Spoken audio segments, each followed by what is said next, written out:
We're live now, right?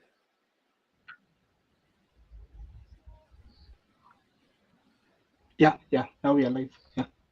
So I want to check if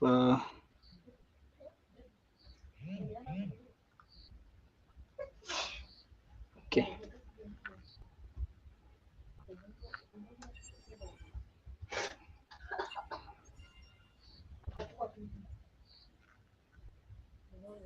Okay. I think we can get started. Yeah. Okay. Hi everyone, and welcome to today's session. Today we have me, Jordan, as the host for today's session. Yeah. So I'm super excited to welcome you all to this conversation, where we will be able to explore the powerful intersection of AI and Web3 and how Celo is shaping the future in the space.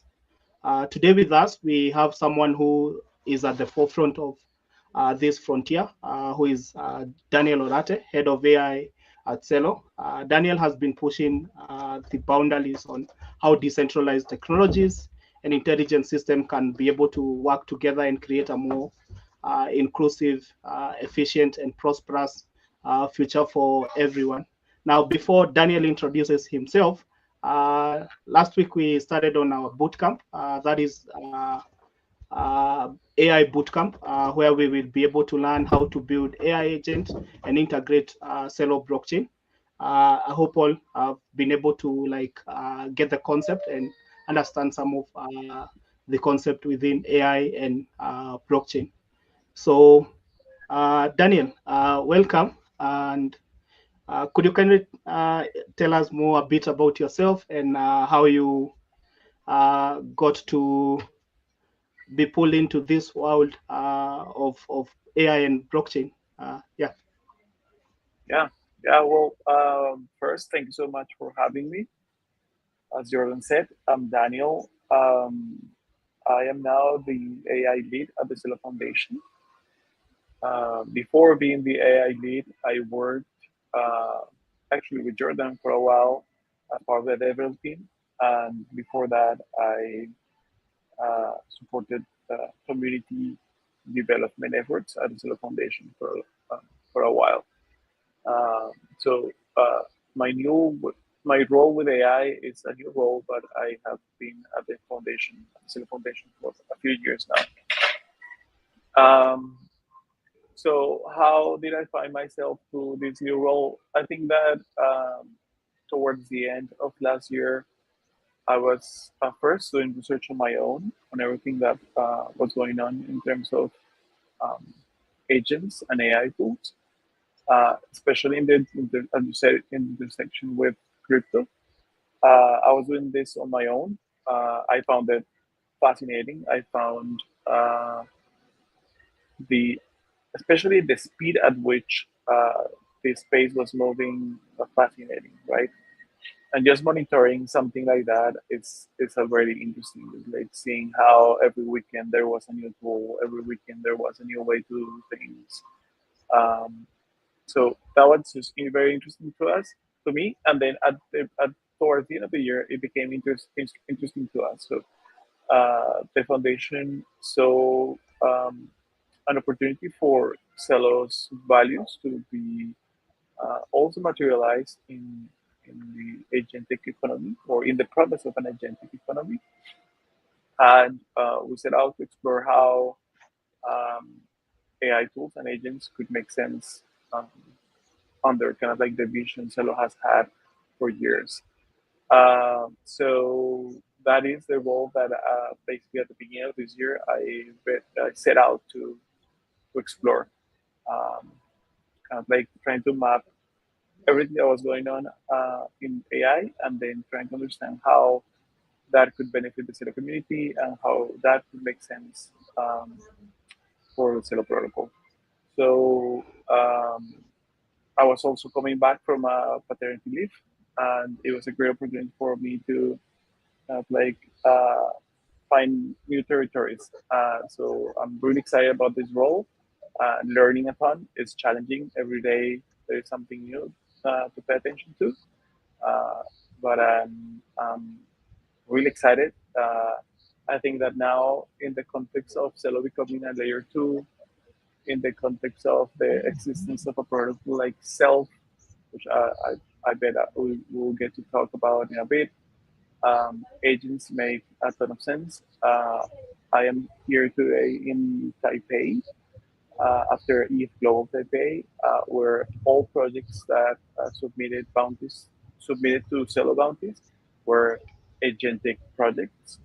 So I do feel that the environment is changing quite fast, and that there is just um, a plethora of use cases that make sense for agents in Celo. So just really exciting times for that. Awesome. That is really fascinating.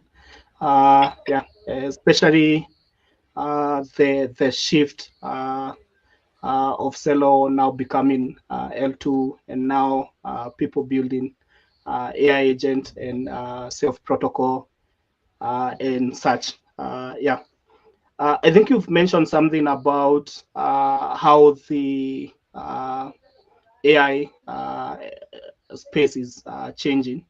And maybe you can tell us a little bit more about how do you see over the next 2 to 3 years within Celo, how will this change the landscape of builders and such? Yeah. Yeah, yeah. Well, for builders, I think is I believe crypto builders understood the nature of vibe coding before AI made coding so easy. We had this term nights and weekend developers, right? Before, and it was basically all these developers that will have a side project and they will try to do something that they were exploring. You know, like they will go to a hackathon, experiment with an idea, and perhaps they win a bounty, and they will continue working on that idea for a few months until they were ready to move to the next one, right? So I think that that is exponentially happening faster, right? So you can set up a project so fast, and uh, you can see if there is interest for that project so fast on Twitter or next, right? And then if you see that there's people that might be interested in your project, you can build an MVP, ship it super fast, and then get a few users, right? So I think that like just the speed at which someone can put an idea out there will change the landscape, right? Will make it harder to will make it easier to kind of like ground your assumptions on a product with functionality. It will also make it harder for you to get people's attention, right? Uh, but it will make it easier for you to build something. So that is exciting to me because um, I feel like it should get easier and more affordable to create experiments. Then I think that what I'm seeing right now is that people are kind of like exploring. Um, they are still working on perhaps the more surface use cases. So I have seen many agents that are trying to do the same. You know, like agents that will try to do a few DeFi actions. You know, these are the first agents that are actually able to like sign a transaction on behalf of a user and perhaps get into a very basic DeFi strategy. Or perhaps even worse, most agents are kind of like data agents and they are just able to read from the blockchain and like give you information based on like whatever question you ask. So I think that is happening. That's the kind of like the use cases that I'm seeing. I think that's going to change quite fast with things like MCP. Just like I feel like agents are going to uh, find it easier to take actions on chain, and then we will see a number of use cases that perhaps actually are very similar to the use cases we saw before AI, but done with AI agents. I believe is where like Celo will play a role, because we do have a number of those kind of like we always call them real world use cases. So that's where I feel like agents are going to kind of like materialize first with like with the simple kind of like everyday use cases for payments and tech and blockchain, right? Uh, that I believe is what we're going to see in the next few months. And then hopefully by next year we'll get smarter agents, agents that we are able to trust, and then agents that will be able to take on more actions. You know, like perhaps more than one, two, or two really good actions. I believe we'll see that next year.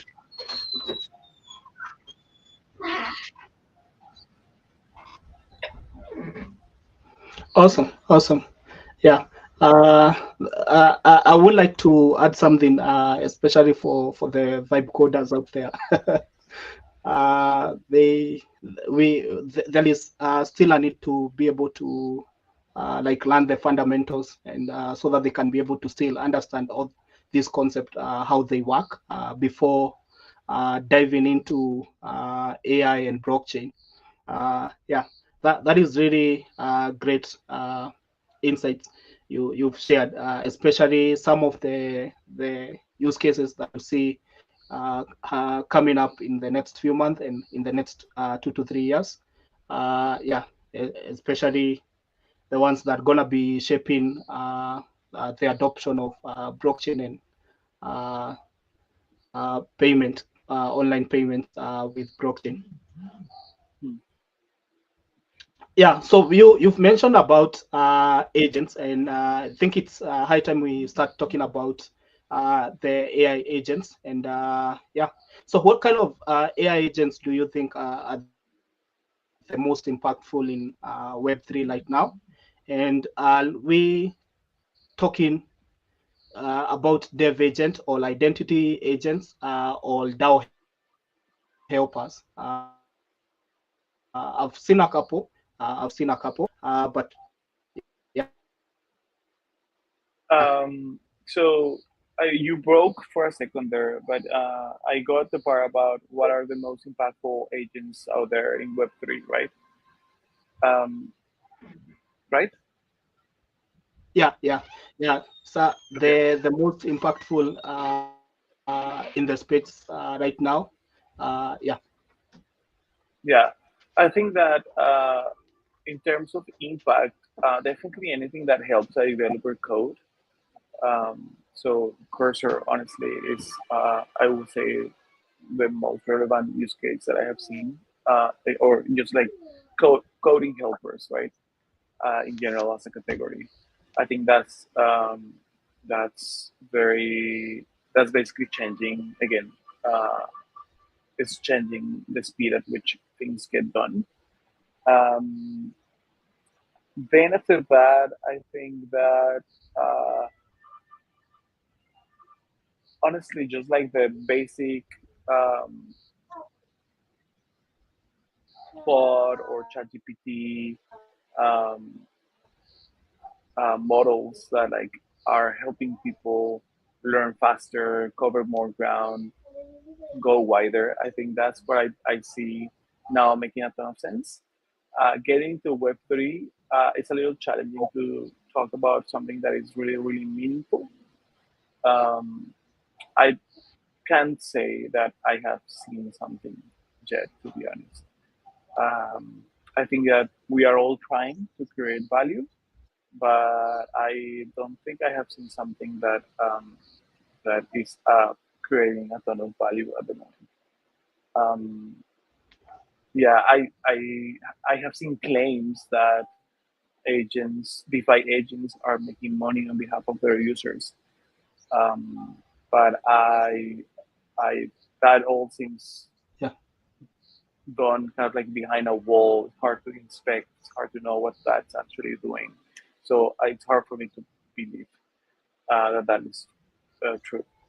Um, yeah, that's what I will say. I think that like the space is there for the taking and for people to play with it. But in terms of impact, I haven't seen anything yet that has blown my mind.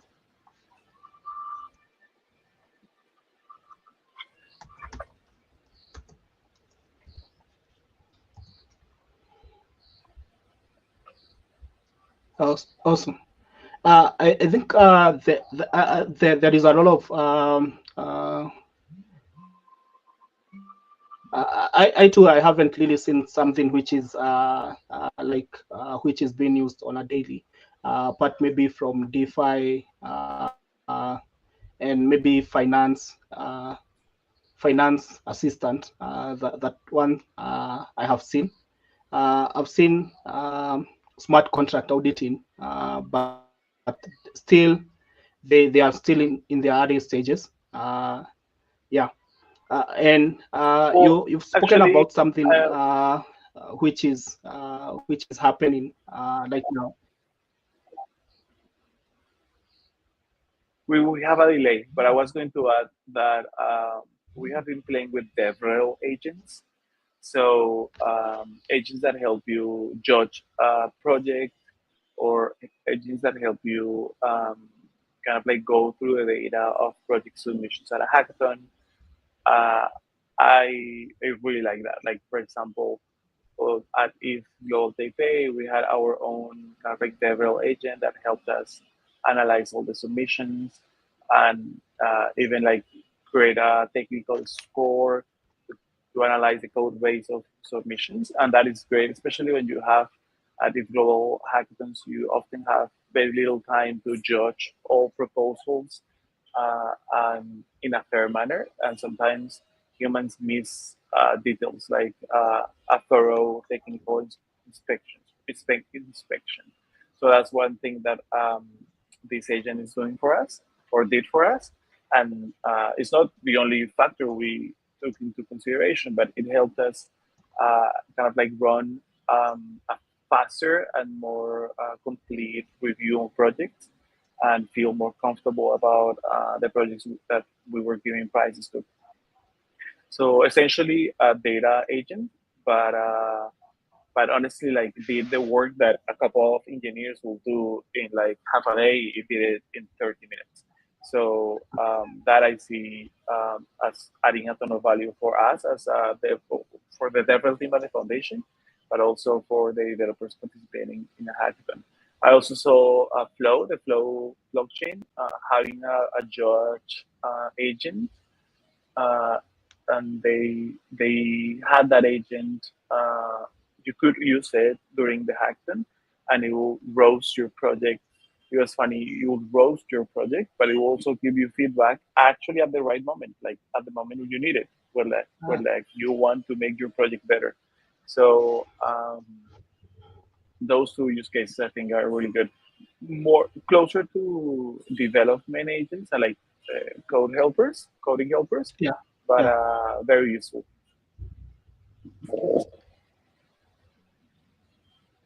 yeah. I've actually been using some of the agents, especially when it comes to code review, PR review, and such, which is really good when it comes to peer reviews and documentation of code. They are really nice tools for developers to be able to have. Yeah, yeah. So you've talked about developing. You've mentioned about developing of these AI agents, especially like the judge. And what are some of the, when it comes to developing or creating these AI agents, what is the hardest design challenge uh, for developing for blockchain? Yeah, Yeah, yeah, that's a good question. Um, so at a chain like Celo, where we have a large user base that in places like South America, Africa, Southeast Asia, one challenge that I'm seeing is the cost of running these models. Um, for an experiment, it's okay. Like like if you're just running a few API calls, uh, you're not going to feel it. But like the second you think about creating some sort of like ChatGPT wrapper that does X, you know, like that you use to complete an action chain, and you want that to be done at scale for like millions of users, then you will realize that like actually you don't have a product. Like it's really expensive, and it's perhaps not for like a be out in Celo serves right now. So I think that of course we know that models are going to get more affordable, but I see that as a main challenge. Like you get into, you have an idea, it's amazing. You get into development, you try it, but the second you try to like really scale it, you realize that like you don't have a business because it's expensive. That's kind of like a practical problem that I believe we all have. Um, then I think that uh, agents are not getting really like used beyond, like we saw at the beginning of the year and like end of last year, we saw a ton of excitement, you know, around AI coins, basically speculation. And people thought it was funny to engage with an agent on Twitter, and they did it a few times, and they thought that was great, and that was enough for people to buy the agent coins and like ape into them. And then the second the market went sideways, uh, I believe basically engagement with those agents also went south. Like no one is using them basically at my point. Yeah. No one is chatting with them on a regular basis. So so I think that like basically that speaks to a couple of things. Agents are really boring, right? Like when you try to chat with an agent, and if you are using one of the like the most affordable models, you are not going to get very deep. Like conversations are going to be like very boring and like flat, right? It needs more work for you to build an agent that is a bit more engaging, that feels better. Um, so that's what I believe Eliza made a little progress at the beginning of the year, right? Like Eliza OS, like they did have agents on Twitter that were more interesting, right? Had more things Yeah. to say, and like you were more willing to pay attention to them. But that quickly also fell flat.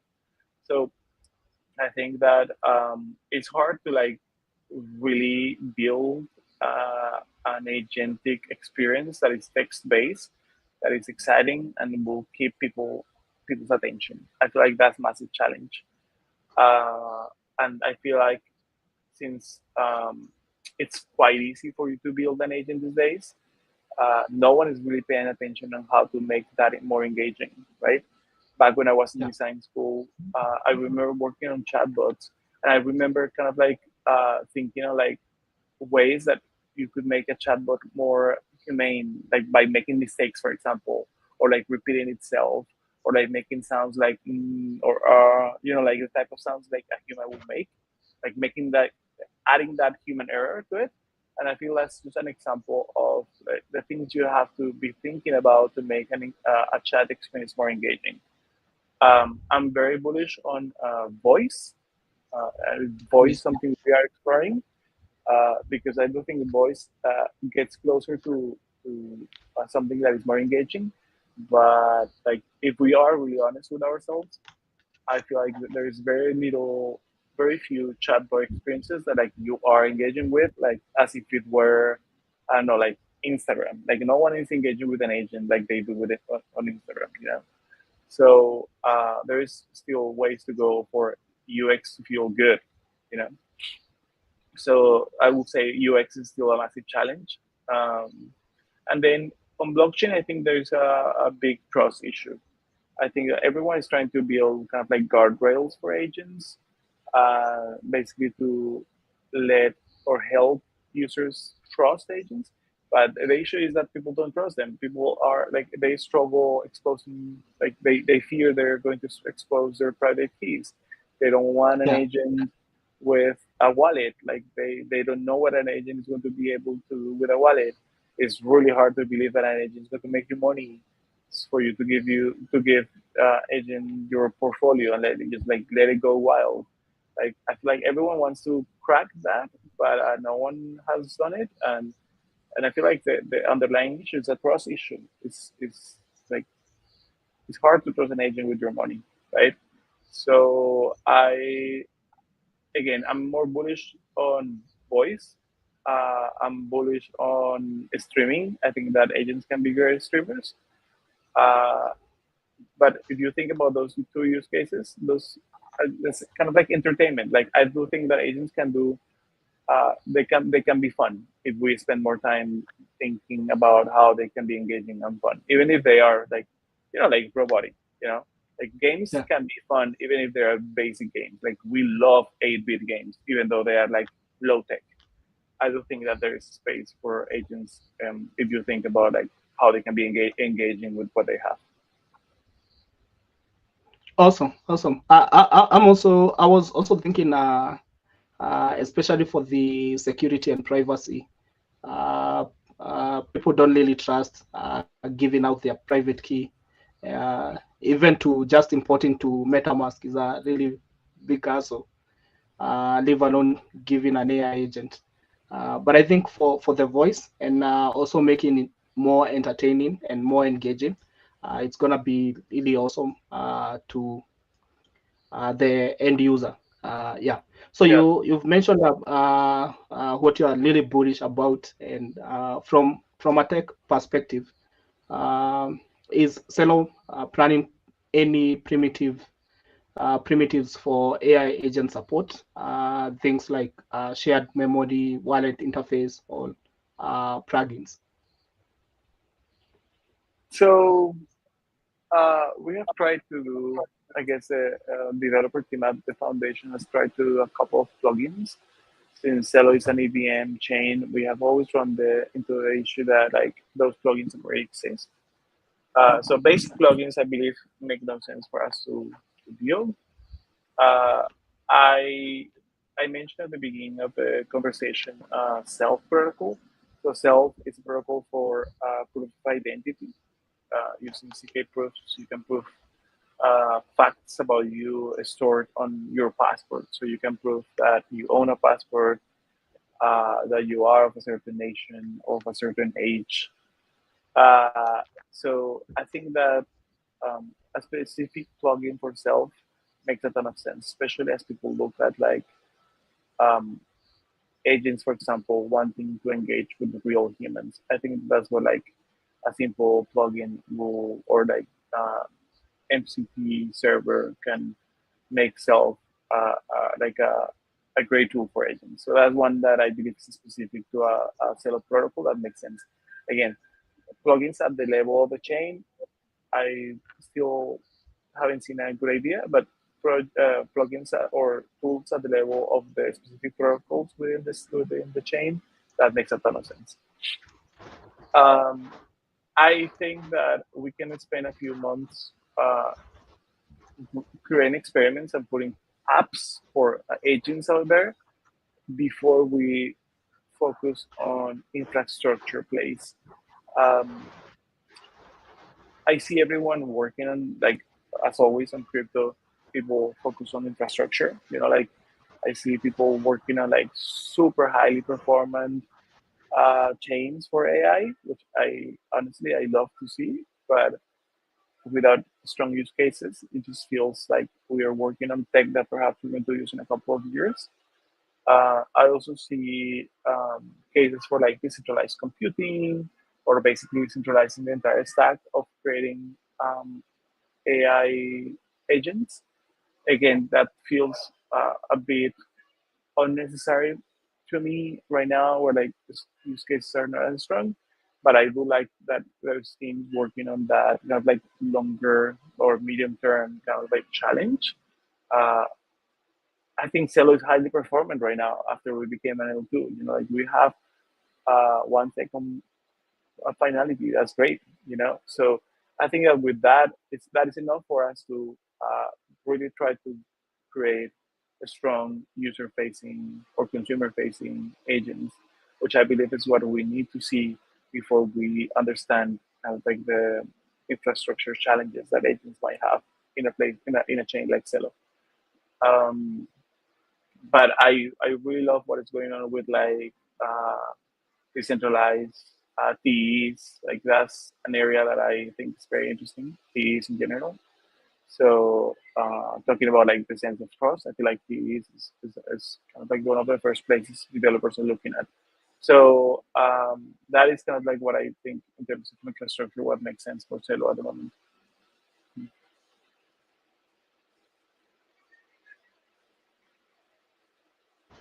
Awesome. I think before we continue with the next question, we can pick up one question from the audience.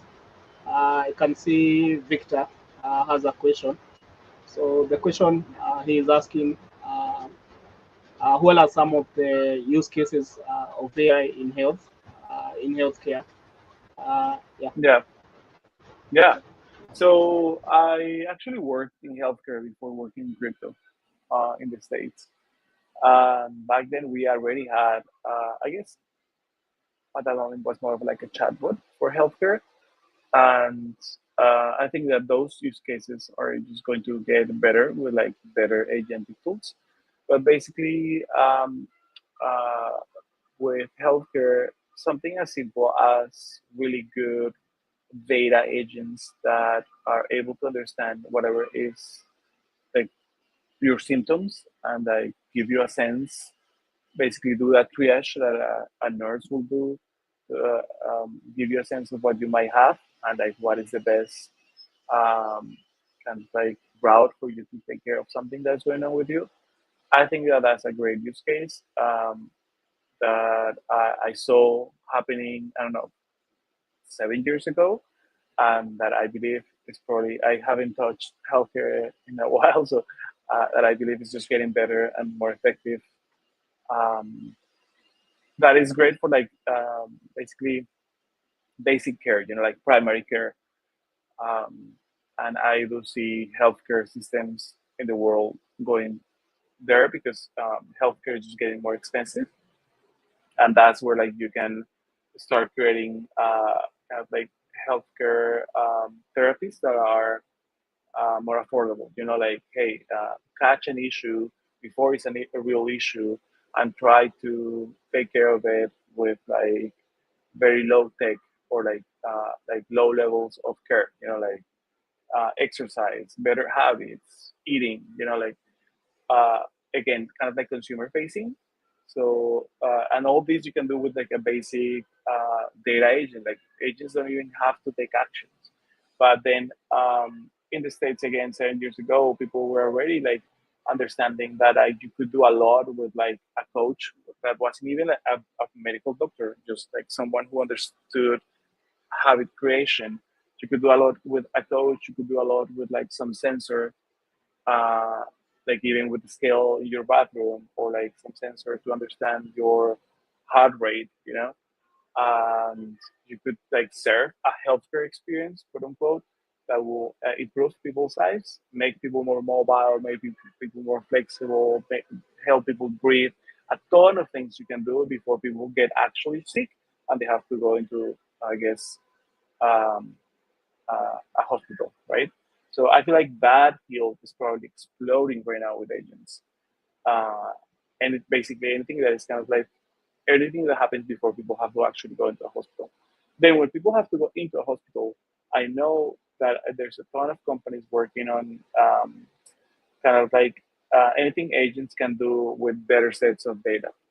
So uh, imagery, like what can you run a query on a thousands or millions of images to get to a result faster?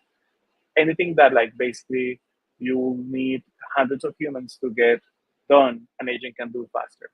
Just like the example I gave of an agent helping us run through hackathon submissions faster. It's the same with data in healthcare. So there's a number of startups kind of like going data set by data set, trying to draw insight faster and I guess at higher quality. That with I guess the support of a proper medical doctor that like, will sign off on decisions that agents make. So I think that on those fronts, I honestly healthcare was and is still one of the first like strong use cases for agents. Uh, healthcare and crypto and agents, I don't see it. I've been trying to see it for like a long time ago. Like this is probably one of the reasons why I go into crypto. I found the Bitcoin paper and then the Ethereum paper, but I believe I was also doing research on like kind of like healthcare records and like can I own my own healthcare data, and that is story that I find fascinating. But there's so many restrictions around healthcare data that I am not sure if that is going to ever make sense. But I have seen people talking about like, hey, can we decentralize your DNA data? Uh, can we decentralize your wellness data from your like Apple devices? And I think that's exciting. I don't know what you can do or like what someone will be able to do with this, because quality of data is going to be always important when you decentralize data, especially healthcare data. It's hard to do that. Like make sure the data is good. Actually, it's really hard to make sure the data is good, even if it comes from a healthcare system, because at the end of the day, like you rely a lot on like what the doctor will type. Actually, there's a ton of helpers, just like with coding. There's a ton of helpers to basically support doctors in like typing or transcribing. So that's another use case for um, agents in healthcare. Yeah, that's kind of like my brief history on healthcare, I think. Yeah, awesome. I think could be another kind of in terms of the wellness data. I've seen guys working for like a few steps and they get some tokens. Uh, uh, can you hear me? I am getting a ton of background noise this time. Yeah, we it's raining over here. I see, I see.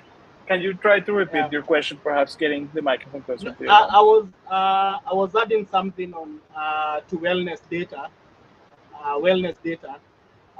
like how people can be able to like add incentives that are processed using the AI agents instead of just doing the manual transaction and such Yeah, after the completion of the steps. Uh, yeah, Probably. yeah. That's a good. I would put that in kind of like the fun use cases. So like things like the sweat coin. Can I do some type of like sweat coin on top of the data that I get from like a sensor? Like they reward people for like running. I think that's still very possible. uh, I think those use cases get better if they get closer to like the actual entity that like benefits from you being healthy. Like Swipecoin is interesting, but at the end of the day, it's a meme coin. But like, can you make the case for like a healthcare system and a nation state needing to keep their uh, customers healthier, and therefore, can you like make a case for like some type of wellness product that would effectively improve people's health? That is more interesting to me. Yeah.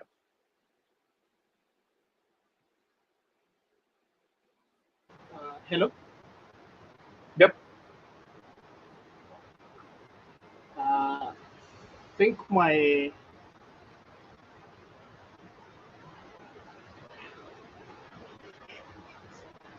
I think my speakers. Can you hear me? I can hear you. Yes,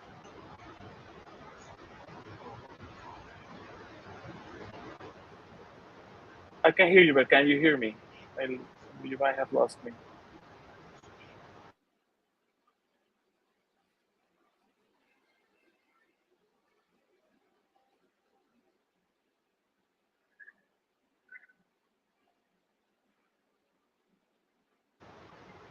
I think my speaker has an issue or something.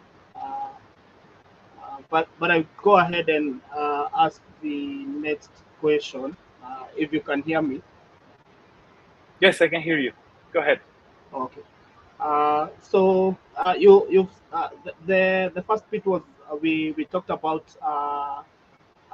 the technical infrastructure, and I think it's also good we discuss about the teams and people who would be needed to be able to like build and do the actual building of the AI agents.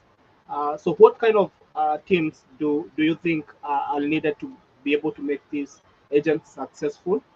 And these guys, AI researchers, crypto engineers, UX or UX people.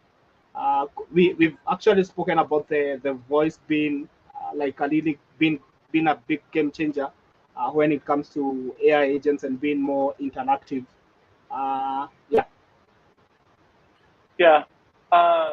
So it depends a lot on the product, right? So for any decentralized apps or decentralized agent products, I do think that like current coding tools make it really easy. You can be the typical kind of like idea guy and basically have build something with cursor. It might not be great, you know.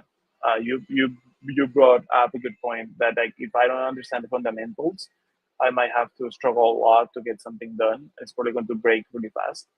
So, but I think that a small team, honestly, small teams are doing a ton of heavy lifting these days with all these tools that we have available. Uh, that for like simple or like just like user facing apps, right? For for things that are more complex, like understanding or building large language models or infrastructure for language models, I think that that's what like it's the strongest teams that I have seen out there do have researchers and are spending time on like heavy research to basically come up with products that do really move the needle and like show benchmarks that I can compete with whatever is out there. And it's not easy because the like all the tools we're using, like all these models coming from like OpenAI and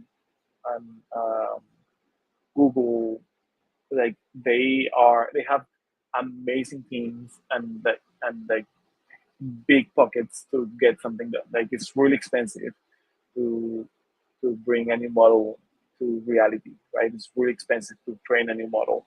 So I feel like that's what like uh, it's hard to kind of like it will be really hard to compete with like those big players. But then after that, like in the next levels of the products you can create, I do think that the closest you get to researcher is going to be really valuable. Not everyone will have access to that type of talent, but that's where I believe um, uh, coding helpers or things like Cursor or Lovable are really helping people can like get the same value they will get from like hiring someone. So at that I do believe that costs are getting lower and therefore people are able to like get more work done with the smaller teams.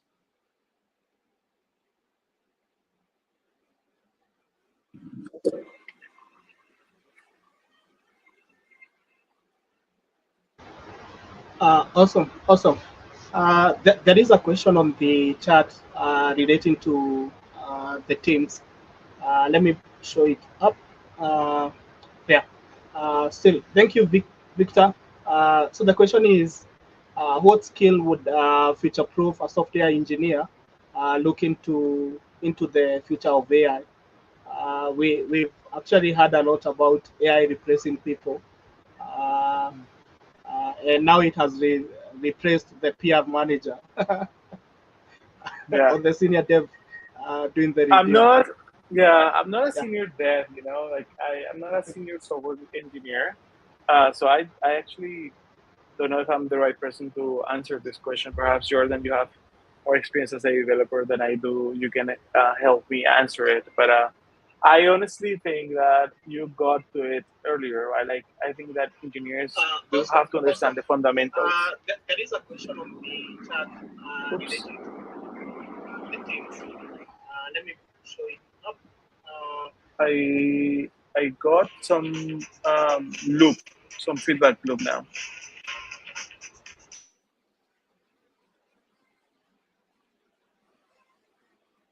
Jordan. Hello? Hi. I hope you Can you still hear can me? hear me. I can, yes. Yes, I got a weird loop there.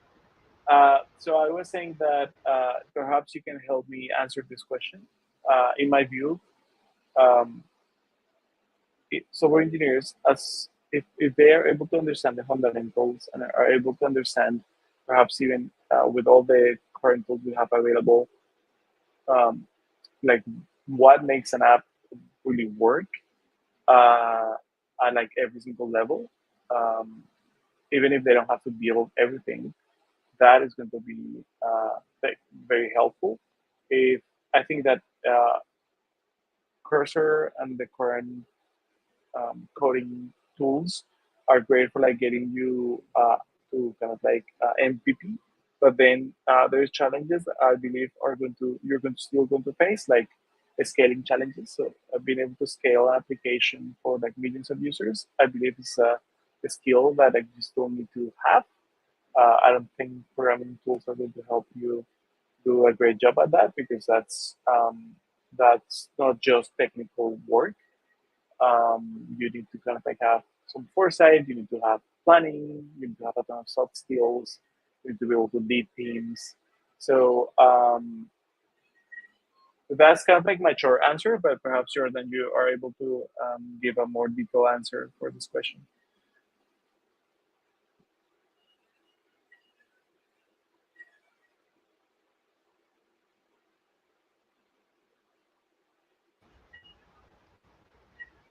Sure, I can add more.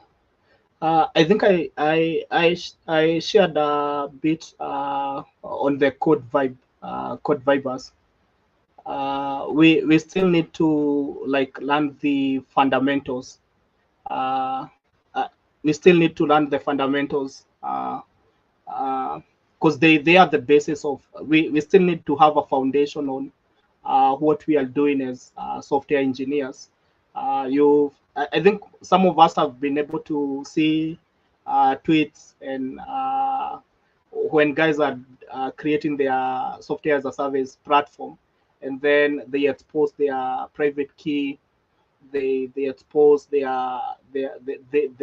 system they have been able to like build are not scalable. At some point, they have to like reduce the flow of their services.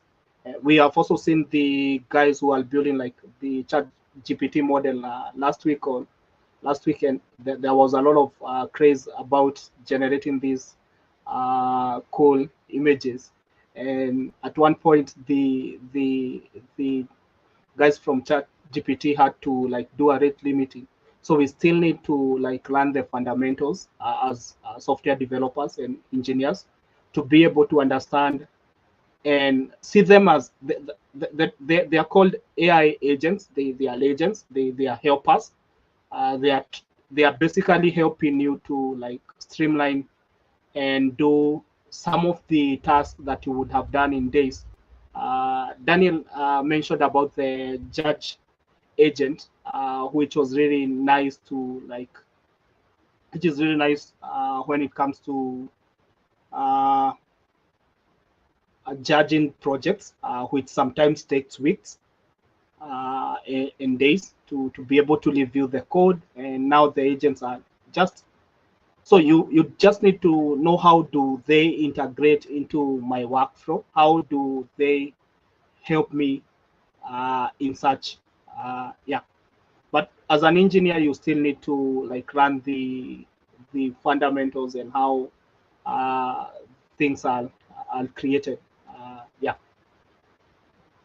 I think that's. I don't know whether it's much better, but Victor, you can share on chat if we you still believe that you'll be replaced.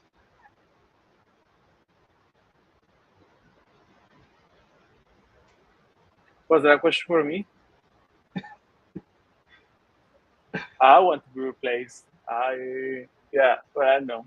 I don't know if I could be replaced. I think that there's so many soft skills that agents are so bad at. Yeah,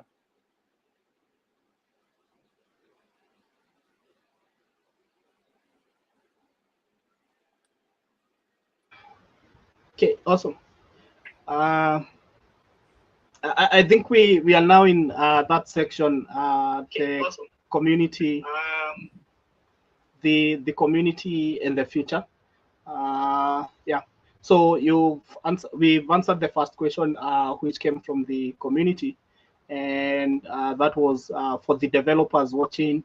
What skill or mindset should they have while starting to build if they want to dive into AI? So we've basically answered the first question, but if we want, we can add more. So, like we've said, do more of research, see how you can be able to like uh, integrate some of these AI agents into your workflow and into some of the uh, repetitive tasks that you can be able to find all which humans find tedious. Yeah. So the other question for you, Daniel, is how can the community get involved with Celo's efforts? Are there any open source projects or grants, hackathons that developers can be able to join? Yeah, I know there is one that is the proof of ship, but I Yep. don't know if there is any other. Yeah, Proof of chip is the right place to send people to. Is ongoing opportunity to build or keep building a project, earn a reputation as a kind of like a steady builder that is constantly chipping, earn some rewards. There is also something new in the ecosystem called Vivi. That's DIVVI out of the Valora wallet folks. And this is similar to Proof of Chip. This is kind of like a um, live streaming rewards for applications and applications that actually bring new users into the ecosystem. It's just like what you wrote, Celo but with another V's, two V's. And the website is dv.xyz. So that's a great opportunity also for people to build. They are focused on um, mobile mobile interfaces. I believe there's more than just mobile interfaces, but initially they have a mobile framework. So that's a great place for you to basically find rewards if you build successful mobile Web3 products.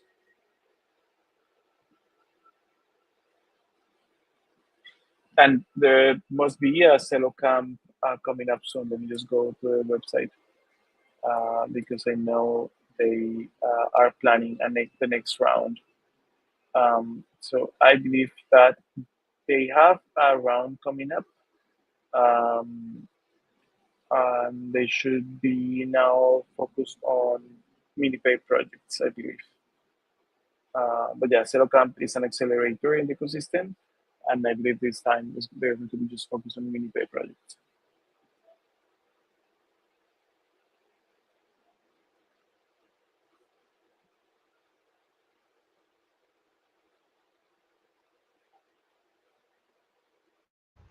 awesome. So for the builders in the house, those are some of the places that you can be able to like contribute into Celo, proof of ship, DV, MiniPay, Celo Camp, and also the Celo Africa Incubator. Yeah, so apply to those places and make sure you're building. Yeah, so remember we are in for the tech. Yeah. So any other maybe something experimental or ideas that Celo is cooking up in the space? Um, no alpha to drop, but yes, we are working on a couple of use cases. I'm very interested in. We all hear that agents are going to take away our jobs. I'm interested in agents creating jobs for humans. So I'm exploring a couple of use cases where agents are able to create jobs uh, and for humans and verify that jobs have been completed. There's a couple of projects out of hackathons that are very fascinating, and I hope there is a product that we could launch on that soon.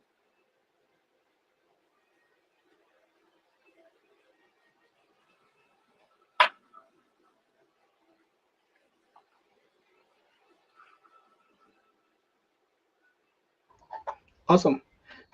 We are nearing to the end of the questions in this session.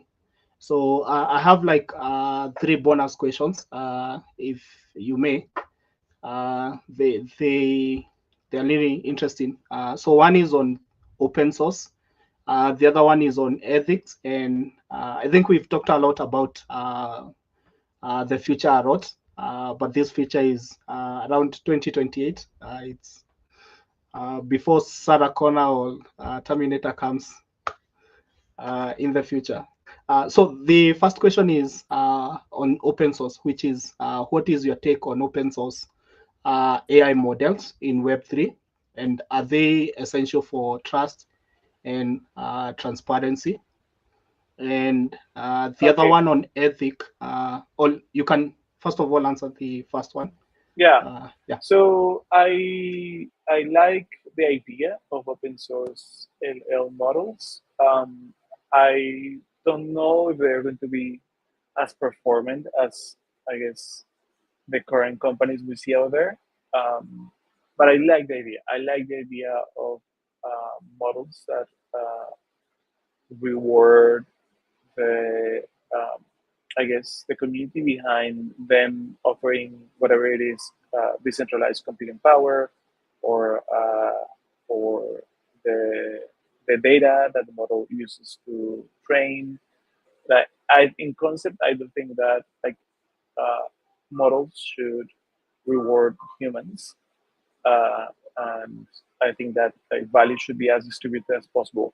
But in terms of like I, if we do a reality check, I think that they are far away from like the current kind of like main competitors.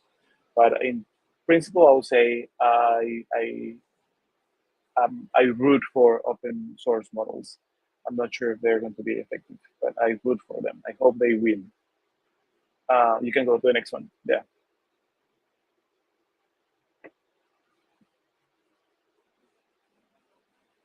Okay. The second one is on ethics. So how do you think about bias and Okay. The second one is on. bias and responsibility when designing an AI agent in a global financial system? Yeah. So similar to the previous question, I think that value needs to trickle down into real users.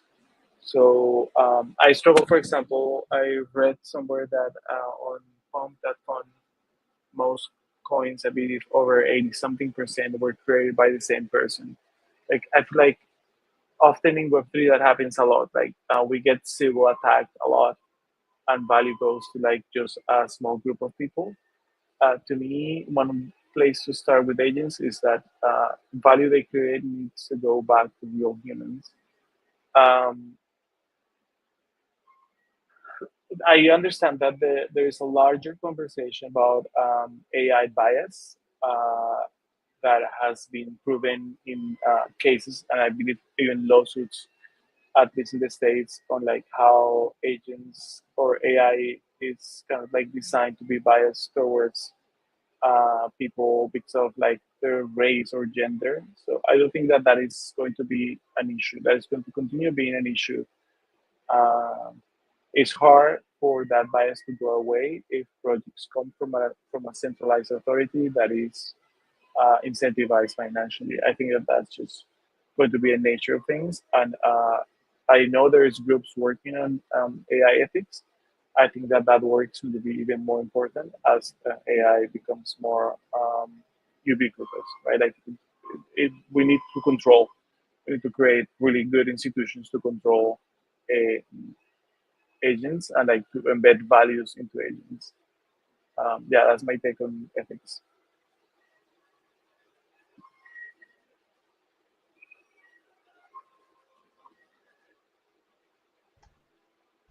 Okay, awesome. So the last one is on in the future.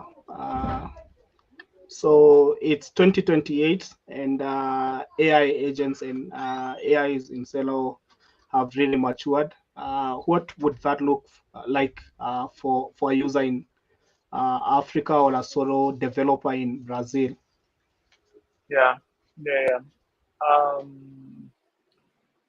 I think that there's going to be a new era of um, almost like code artisans. You know, like if I want to get a chair made, I need to go find a woodworker off of like a few in the city and get a chair made based on my design. This is something that I do because I'm a designer, so I will design my chair and go find a good woodworker to get it done. And I think that with code, we're going to enter an era like that, where like code is going to be really, really, really custom and local. So rather than me buying, I don't know, like a SAP solution or like a Salesforce solution or like even a Google solution to X, I will be able to find someone close to me that is local to me that understands my context that is going to use all these really cool tools to build something that is very, very custom to me. Uh, so I believe that's kind of like the future of software in many ways, especially for those in areas like I don't know, South America or Africa. Like um, we will have to buy less products that are built in the US or Europe, and we will be able to build things that are custom to what we want and understand the context and the cultural context and the like social economic context in wherever we are. And I believe software developers, solo developers are going to be able to do that for us. Yeah,